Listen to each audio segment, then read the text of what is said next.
എടി, നല്ലൊരു ജീവിതം കിട്ടിയിട്ട്, നല്ലൊരു ഭർത്താവിനെ കിട്ടിയിട്ട്, വേണ്ടാത്ത കളികളൊക്കെ കളിച്ച് എല്ലാം തൊലച്ച് വീടിന് പുറത്തായവളല്ലേ നീ. ഇനി പറഞ്ഞിട്ട് കാര്യമില്ല. ഞാൻ പുറത്തായതൊന്നുമല്ല, നീ കണക്ക് കൂട്ടി എന്നെ പുറത്താക്കിയതാ. അതെനിക്ക് നന്നായിട്ട് അറിയാം. ഓക്കെ, സമ്മതിച്ചു. ഞാൻ നിനക്കെതിരെ തന്ത്രങ്ങൾ മെനഞ്ഞു, കണക്ക് കൂട്ടലുകൾ നടത്തി, എന്നിട്ട് നിന്നെ പുറത്താക്കാനും ശ്രമിച്ചു. പക്ഷെ നീ ബുദ്ധിയുള്ള പെണ്ണായിരുന്നെങ്കിൽ എന്ത് ചെയ്യണമായിരുന്നു? അവിടെ പിടിച്ചു നിൽക്കണമായിരുന്നു.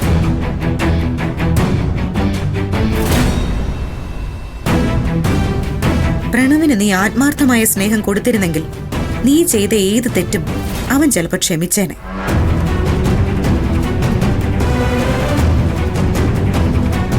ഇനിയിപ്പോ എല്ലാം പറ്റിപ്പോയി. ഈശ്വരമംഗലത്തുനിന്ന് പുറത്തിറങ്ങേണ്ടിയും വന്നു. അപ്പൊ നീ എന്താ ചെയ്യേണ്ടിയിരുന്നത്? താൻ പിടിച്ച മുയലിന് 3 കൊമ്പെന്ന് പറഞ്ഞ് നിൽക്കാതെ താഴേക്ക് ഇറങ്ങി വന്ന് പ്രണവിന്റെ മുമ്പിൽ ചെന്ന് മാപ്പ് ചോദിക്കണമായിരുന്നു. അവന്റെ കാലി പിടിച്ച് ക്ഷമ പറയണമായിരുന്നു. എന്നിട്ട് ഈശ്വരമംഗലത്തേക്ക് എങ്ങനെയെങ്കിലും തിരികെ വരാനുള്ള വഴി നോക്കണമായിരുന്നു. അതെങ്ങനെ? നിനക്ക് തലക്കനമല്ലേ, ഗർവല്ലേ, ആരോ ആണെന്നുള്ള ഭാവമല്ലേ? അതീന്ന് നീ ഇറങ്ങില്ലല്ലോ. വിട്ടിയാണ് ശിവാനി നീ, പമ്പര വിട്ടി. നീ അഹങ്കാരം കാണിച്ചുകൊണ്ട് തൊലച്ചതേ നിന്റെ ജീവിതമാ. ഇനിയിപ്പോ ഒറ്റ വഴിയേ ഉള്ളൂ. ചോദിക്കുന്ന പണം ഈശ്വരമംഗലംകാര് തരും. അതും വാങ്ങി ഒഴിഞ്ഞു പോവാൻ നോക്ക്. എന്തു പറയുന്നു? പണത്തിന്റെ കാര്യം വല്ലതും ഞാനവിടെ സംസാരിക്കണം? നീ ഒരു കുന്തോ സംസാരിക്കണ്ട. എന്നെ അങ്ങനെ ഒഴിവാക്കിയിട്ട് പ്രണവിനെ കൊണ്ട് അവളെ കെട്ടിക്കാന്നുള്ള മോഹം കൊണ്ട് നടക്കാൻ വേണ്ട. പ്രണവിനൊരു ഭാര്യ ഉണ്ടെങ്കിൽ അത് ഈ ജന്മം ഞാൻ തന്നെയായിരിക്കും. അതൊന്നും ഇനി സ്വപ്നം കാണണ്ട, നടക്കാൻ പോകുന്നില്ല.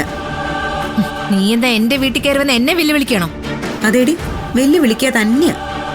നിനക്കിനി എന്നെ തോൽപ്പിച്ച് ഈശ്വരമംഗലത്തേക്ക് വരാൻ പറ്റുമോ ഇല്ലയോ എന്ന് കാണിച്ചതാ.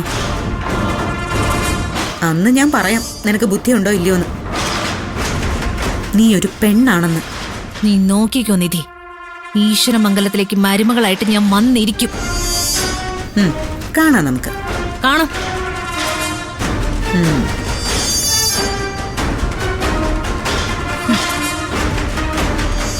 ആ നിധി പറയുന്നത് കേട്ടിട്ട് നിന്നെ ഈശ്വരമംഗലത്തിന്റെ ഗേറ്റിനകത്ത് പോലും കയറ്റുന്ന ലക്ഷണം ഇല്ലല്ലോ മോളെ. അവളുടെ വെല്ലുവിളി ഞാൻ ഏറ്റെടുക്ക.